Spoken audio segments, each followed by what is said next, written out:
అదే RTV app వార్తల్ని క్షణాల్లో చదివే అవకాశం ఉంటుంది. ఒక న్యూస్ పేపర్, ఒక టెలివిజన్ ఛానల్ మీ చేతుల్లో ఎప్పుడూ ఉంటాయి. ఆ సూపర్ 6లో 18 సంవత్సరాలు దాటినటువంటి ప్రతి మహిళకి 1500 పెన్షన్ ఇస్తా అన్నాడు. రేపు 1వ తారీఖు ఇస్తున్నాడా? దాని గురించి మాట్లాడట్లా. 3 గ్యాస్ సిలిండర్లు ఇస్తా అని చెప్పాడు. దాని గురించి మాట్లాడట్లా. బస్సుల గురించి మాట్లాడట్లా. అదేవిధంగా బీసీ కానీ, ఎస్సీ కానీ, ఎస్టీ కానీ వర్గాలకి 50 సంవత్సరాలు దాటిన వాళ్ళకి పెన్షన్ ఇస్తానని చెప్పాడు సూపర్ 6లో.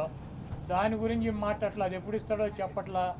అదేవిధంగా master minds the pride of India inter MPC BiPC MEC CEC చదివిన విద్యార్థులకు సీఏ మరియు సిఎంఏ ఫౌండేషన్ కొరకు నూతన బ్యాచెస్ ప్రారంభం.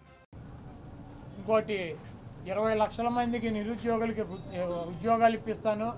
ఉద్యోగాలు కనుక ఇప్పించలేకపోతే ఈ లోపు 3000 రూపాయలు నిరుద్యోగ వృత్తి కూడా ఇస్తానని చెప్పి సూపర్ 6లో పెట్టాడు.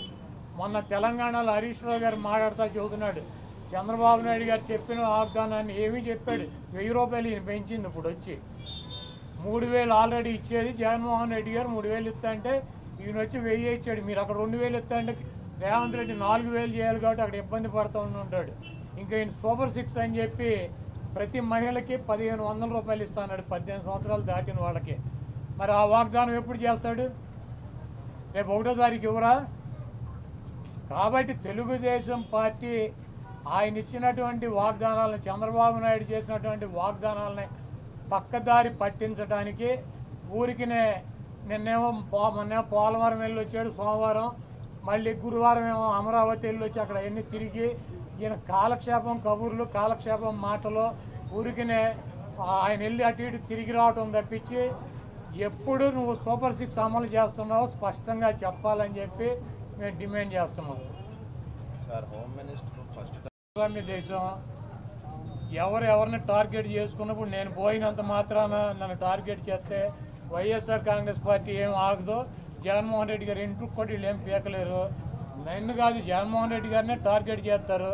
ఇక్కడ మీరున్న సెక్యూరిటీ అంతా తీసేసి, గన్మెన్లు తీసేసి, ఇంకా 15 రోజులు ఎలక్షన్ జరగలేదు, కమిటీ సిఫార్సులు రాలేదు, ఇక్కడ మొత్తం అంతా కూడా సెక్యూరిటీ తీసేశారు కదా. తీసేసి ఎల్లో మీడియా కెమెరాలు పట్టుకొచ్చి జగన్మోహన్ రెడ్డి గారి ఇంట్లోకి ఎట్టెళ్ళాలి, గోడ దూకి ఎట్టెళ్ళాలి, ఇవన్నీ కూడా వాళ్ళే చూపిస్తున్నారు. కాబట్టి ఇక్కడ టార్గెట్ ఎవడు దొరికితే ఆ టార్గెట్, ఇటువంటి వాటికి భయపడే ప్రసక్తి లేదు. ఎవడెవడికి టార్గెట్, ఎవడెవడి చేతులు ఏం రాసి ఉందో అవన్నీ పైన ఉన్నటువంటి భగవంతుడు నిర్ణయిస్తాడు. ఎవరి టార్గెట్లు ఎవరికి ఏమవుతుందో చూద్దాం రాబోయే రోజుల్లో. మరిన్ని వీడియోస్ కోసం ఛానల్ ని సబ్స్క్రైబ్ చేయండి. లేటెస్ట్ అప్డేట్స్ కోసం వాట్సాప్ ఛానల్ ని ఫాలో చేయండి. అండ్ లింక్ డిస్క్రిప్షన్ లో ఉంది.